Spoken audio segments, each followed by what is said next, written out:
بسم الله الرحمن الرحيم.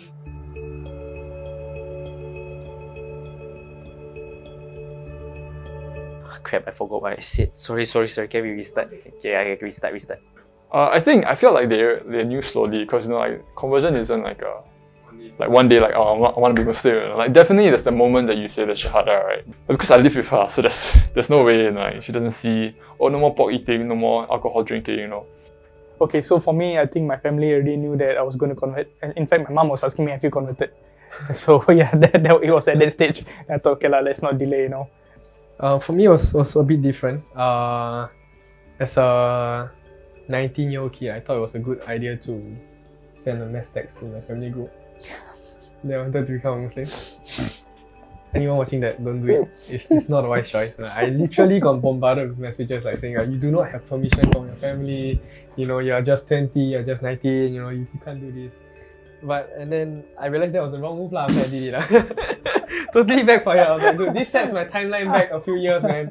And then I think the second time round, about 3 months later, I went through my mom first. My mom was supportive, and so I feel like in a Chinese family, when the mother is supportive, the parents are supportive, they kind of hold like the final say, even towards the extended family. So she really helped me hold the fort. Like she says, okay, I'm supporting him. Maybe he might do well, he might not do well, but her belief is that my actions, my consequences. There's no one else that can bear the consequences for me. So naturally, I should be the one that can make the decisions. So she just didn't want me to make a rash decision, because I was 19, I was 20, still kind of sending like things to WhatsApp groups, thinking that would solve the issue. So yeah, probably not in the right mind at the point of time. Yeah, kids learn from this incident. She probably has a book like misadventures, Yeah, of Chinese Muslim Singapore. Actually, to be honest, I was afraid. So the conversation came up I did not start the conversation. It was more of my mom actually found this English Quran translator book at my study table. So then she asked me, why do you have this? Then I explained to her that this was during a very difficult period. So she did kind of understand, because I did bring back home a Bible, the Quran, and the Hindu scripture. I can't pronounce it well, so I'm not going to go there. So so I was exploring these three. So to her, it was more of, I have not decided which religion or which was my true calling at that point. It was a difficult start. She was against it. She had a lot of fear of what the media spread, of what people spread, of the social stigmas behind being a Muslim when it actually isn't. So yeah, it was this fear that actually kept where she wanted to convince me otherwise, that I shouldn't convert, or telling me things like, if I convert, people are going to disturb you, and it's going to be harder for you when you travel overseas or find a job. Plus, my mom is actually a Malaysian, so that time I gave her a call, and actually she gave me a call, and then after I decided to tell her. Then initially she thought that I have a Malay boyfriend, but I said I don't. I actually do it for my own sake. Then after that, it's like during Ramadan where I want to try fasting. I wasn't a Muslim yet. Then my sister actually like curious that why I didn't sleep, or why am I like looking the religion about Islam. So one night they were like actually curious. I was like reading and waiting for sahur, and then they discover. So they were like super shocked and don't know what to say. Then yeah, I mean after that, both of them accepted. My father is the last one to know, because he's very dramatic. Because after learning about Islam, I felt that I wasn't a good daughter to him. So I decided to tell him. I write all my scripts in Mandarin. Then I asked him to read. But after that nightmare came, because my father started to come into the house, and and he started screaming for my grandmother. Yeah, I started to scream for my grandmother. Then after that, he screamed lah. Then after that, I told him that I was like trying to hold my tears. So I was like, oh, I need to go for a job interview. He said, oh, okay, go. Then after that, I go. I was like texting my so-called my foster sister, texting my own sister. Then I had a realization that after texting all those people, the only person who can help myself is myself and Allah. So yeah, so I decided to hold the tears. So that's the challenge that I had. Actually, I only open up to my mother. She's like, she's the closest person I am with in the entire world. So I actually start asking her about Christianity because I wanted to understand also. And slowly after that, I told her like, actually, Mom, I'm studying Islam. And she said, yeah, I know. I can see your Islamic books in your room, you know. And she was, I would say, mostly disappointed. And her reaction is out of love and fear, and this need to protect your daughter. As a mother, all you want is to protect your daughter. So you're still young. You still have so much to learn about. Are you sure you really want to do this? So mostly she wants me to educate myself more, and I think that's also very important. So yeah, she's like, listen to mommy. So yeah, I want to listen. I mean, I would. Okay, yeah. I think a lot of my NS friends were a bit shocked. They knew that I was quite serious about our religion, but I only prayed 5 times a day. But when they heard that I went for events, and I started to pray at work, they will realize, hey, why Adil started to like suddenly, do all these things. So I explained to them. I just told them, at that point of time, I was just in a funny moment, and I had to find a way to do things better. So when I did that, I started to meet a lot of friends who were facing a lot of troubles during that time in national service, and they decided to join me in some of my prayers sometimes, like Zuhur or Asar, just basic ones, but they were in a really tough spot. And coming back to Islam, coming back to just doing a simple prayer, no need to do all 5 daily prayers, just do one prayer. It really made them feel so much better. So Okay, so I was at Masjid Khalid, and then I met this gentleman who was a coordinator in my secondary school for DNT. So when I introduced myself to him, he was like very happy to see me. And then when I salam him, right, he did not let go of my hand, just shaking my hand. He was very happy to see me being a Muslim. Yeah, and the interesting thing is that I remember when I was Sec 2, he asked me which came first, the chicken or the egg. I still remember this question. Then I don't know. Then they asked me who created the chicken and the egg. And this question has been with me till today. And interestingly, I saw him at Masjid Khalid after more than a decade. Yeah, so that's very interesting. I feel like people are still getting shocked. As I open up to more people. I guess it's a phase that every convert has to go through. It was when I went to a shop. I was wearing a hijab because I went to a mosque and went to buy something. And I just couldn't help myself. I was like, Uncle, 这个多少钱? Then he was like, oh yeah, 这$2. Hey, wow, 会讲华语啊. Then there was another uncle next to him. Then the uncle was like, 哇，不错啊，这个马来人会讲华语. Then he was like, then I was like, well, uncle 我是like I'm Chinese, 我是华人. Then the other uncle was like, 你没有听过 Chinese Muslim 咩? To the other uncle. So it was quite funny. Like I went to a hijab store to buy, at that time I wasn't wearing one. So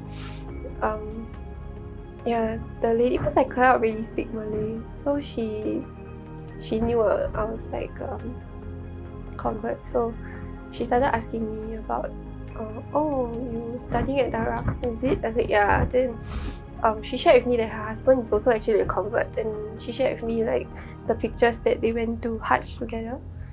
Was it Umrah? Can't remember. Yeah, and that was very heartwarming. Yeah, she really helped me. Like, oh, this one is very nice. So actually, I feel a lot of acceptance. In the Air Force. So then was 2018. I just became Muslim in the January of 2018.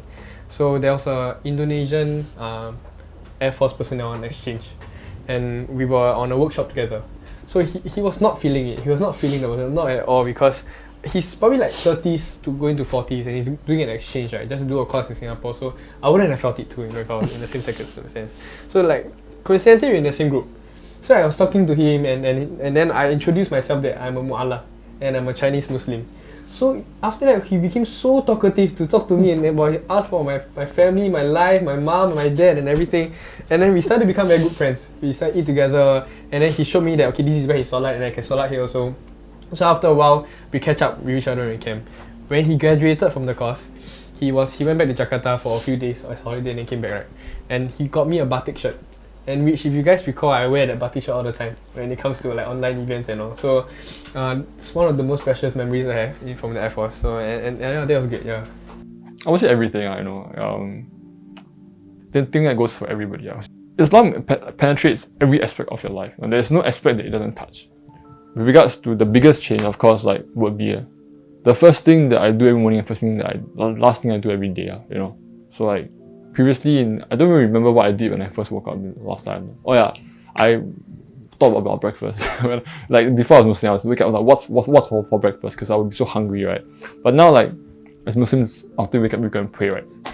So I guess it's just the fact that we have a daily routine now. Like we have to pray the first thing that we wake up, before we go to bed, and because we arrange our lives, like prayers are like the anchor specific times for you to be where and to be in a specific place, right? I think that routine really changes my life personally, because it really gave me like a scaffold to build things around. Previously, there was nothing to build things around. I think I am more grounded, and even my sister said that. I think she told me that she thanked Islam, God, Allah, that I am attracted to it, because if not, I will be someone who will be premature kind of pregnant kind of thing. Because yeah, so she's like very thankful that I actually chose this path. I think what has changed a lot is my mentality towards life, my mentality towards the different habits that I used to have. So firstly, at life, I started to just be more grateful. I started to realize that I didn't just want to pray 5 times a day. I was loving Allah so much more after realizing what I was missing out on. Things like Salat Istihara, Salat Tahajjud, waking up in the early morning and not sleeping after Subuh is one of my greatest achievements so far. And it has made me so much more productive. I was able to complete so many things in the day. And I had the time to actually take a nap in the afternoon. So I'm not saying that that's the main point. I'm just saying that I'm being more productive and I have more time for my friends and my family. So alhamdulillah. I'll say the lifestyle, keeping to the schedule of 5 prayers a day. I think you have to plan your day, revolving your prayers. That's how it should be. So alhamdulillah, so far it's been okay. Yeah, I think it's actually very good. The changes, it was a good change. Almost everything changed in my life. Like the way I view people, view things, the way I view myself, what I want to do, what I think a successful person is. Like really, my life was like rocked from top to bottom. And probably like the better question now is to ask, like, what didn't change, right? Like maybe what didn't change for me was probably only like the fact that I'm a Chinese and my Chinese cultural identity. Everything else really it was rocked top to bottom. So I guess like the impact of Islam or in fact religion for anybody, for myself is really like phenomenal. This is the best decision I ever made in my life. So everything changed. Definitely my whole mindset, outlook on life. Usually in the past it would be just like, okay lah, I do this now. Like I go to school today for this number of years. Then after that I go to work. Then after that I do this. You know, it's just stage after stage after stage. But now I feel like there's a bigger meaning to it, and every action that you do is for Allah. So whatever, before you do anything, you will always think like, is this pleasing Allah or not? I feel more calm and more at peace, you know, with myself. Even if there's tough times, it's not like why is this happening to me, you know? But Allah give you this for a reason. It's a test for you, and I would think it's just a trial.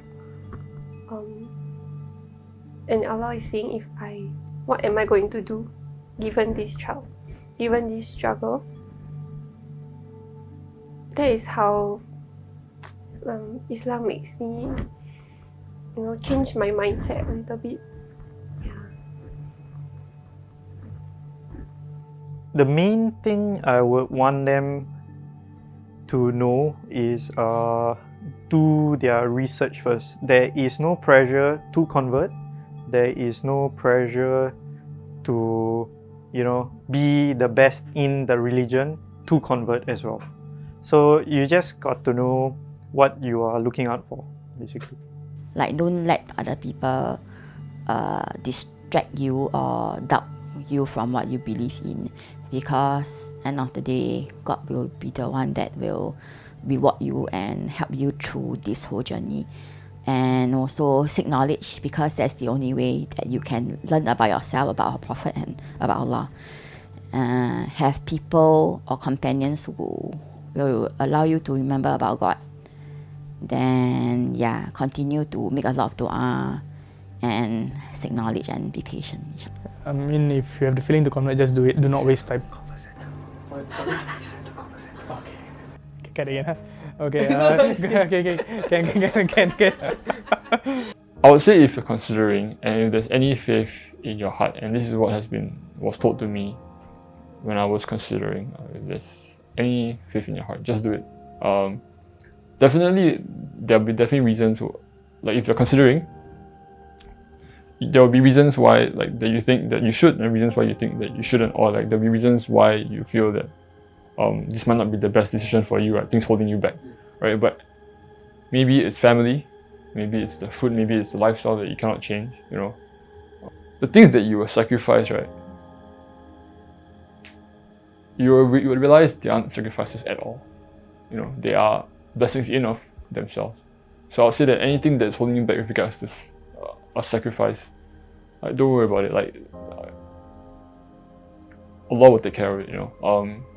I think the most important thing is that the fact that if you have faith, you know,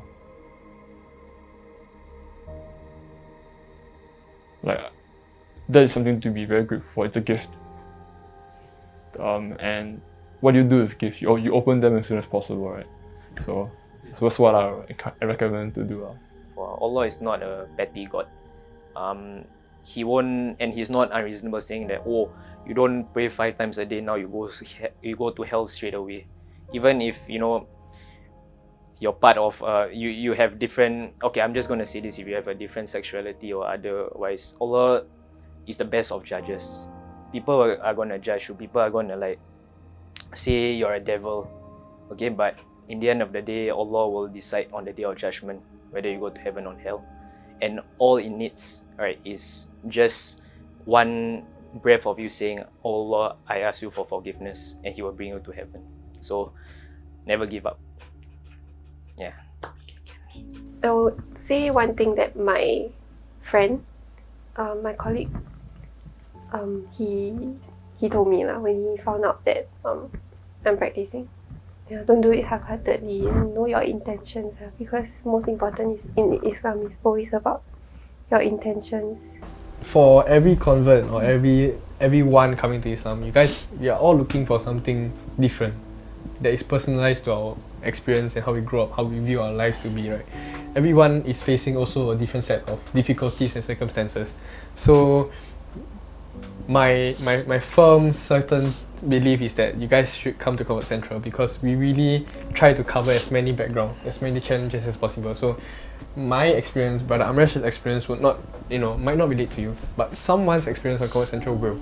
That's why we started Convert Central, and along with that we have many other things that will help you make your decision. So we don't want people to come into Islam like without knowing what Islam is.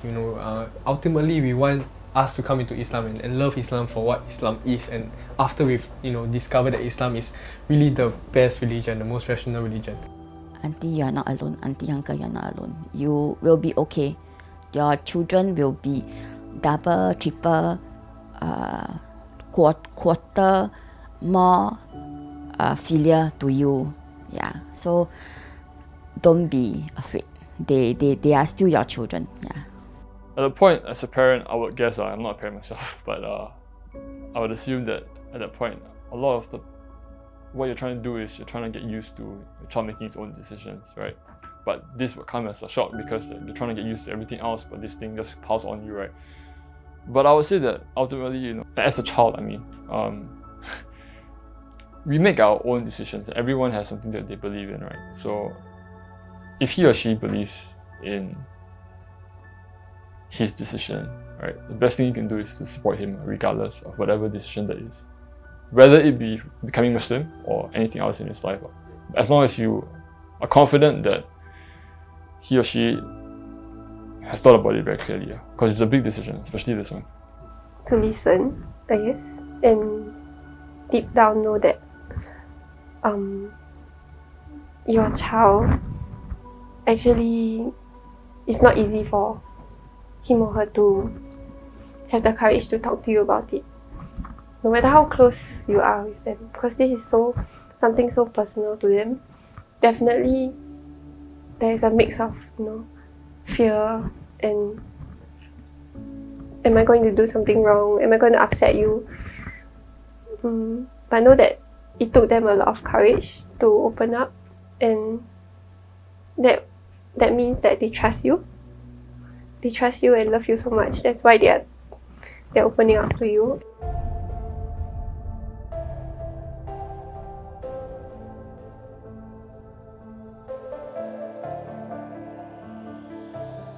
The very cliche thing to say would be to say thank you. I'm not gonna say that, so I don't want to be cliche, but I'm very grateful to my mom for everything that she's given me, and for raising me. And the greatest gift that she can receive would be the gift of faith, and I would pray that she does become Muslim. I think all of us wish that for our parents, if our parents are not Muslim. And I tell her sometimes, Mom, I would like you to become Muslim. But that doesn't really work. I hope that works one day, but it doesn't really work right now. Hopefully, whatever I shared in this video so far, opens your heart and your eyes. You're the biggest support that I've ever had in my life, and without you, everything that I've done in my life, it wouldn't materialize.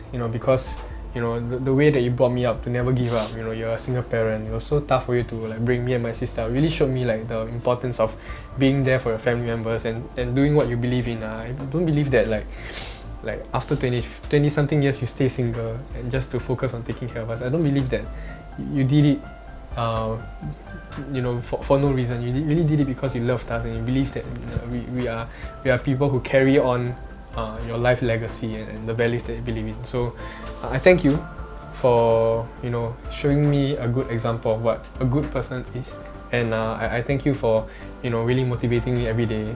You're the reason why I want to become a good person, to also make you proud as a parent. Yeah.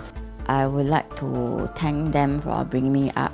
I'm also thankful to my grandma and my uncle and my great-grandma who brought me up, and when I was a child and when I was a baby. Yeah, everything. Yeah, thank you. Yeah, thank you. Thank you for tolerating my nonsense, my horribleness, naughtiness, and I hope that I can make you happy and I hope that I can be a crown to the family and make you all laugh. My parents, I would like to say thanks. Thank you for being supportive. I know there might be some issues that we do not meet eye to eye, but I believe things will get better, inshallah. Dear Mummy, even though we disagree, you're still my mother and the one I love the most in this dunya, this world. You mean so much to me. You don't even know. I wish you would hold my hand in this new journey of mine, but you don't want to. You are confused and upset, but I don't blame you a single bit. But I have no unhappiness towards you because I only have so much love and respect for you. I'm so sorry that I have hurt you and made you sad, but I don't know how to hide anymore. Never have I in my whole life made a choice to rebel against you. You know that, right? But now I'm going against you and it breaks every piece of me to do it. But I hope you know that I'm still and will always be your daughter, the same girl you love, raised and sacrificed for 22 years. And I'll continue to love you for the rest of your life and my life and the next, inshallah. Only Allah subhanahu wa ta'ala knows how strong our bond is. I have nothing but so much gratitude to Allah that He let our souls meet in this short life by making us mother and daughter. So thankful. ... I pray that our love lasts till Jannah and that we reunite there and be together forever and ever for eternity, inshallah. So I was thinking about this, if I die tomorrow, the only thing that I want ever is that I see you in the afterlife, no matter where we believe it is. I wish I can be with you forever and ever. I love you so much, Mom.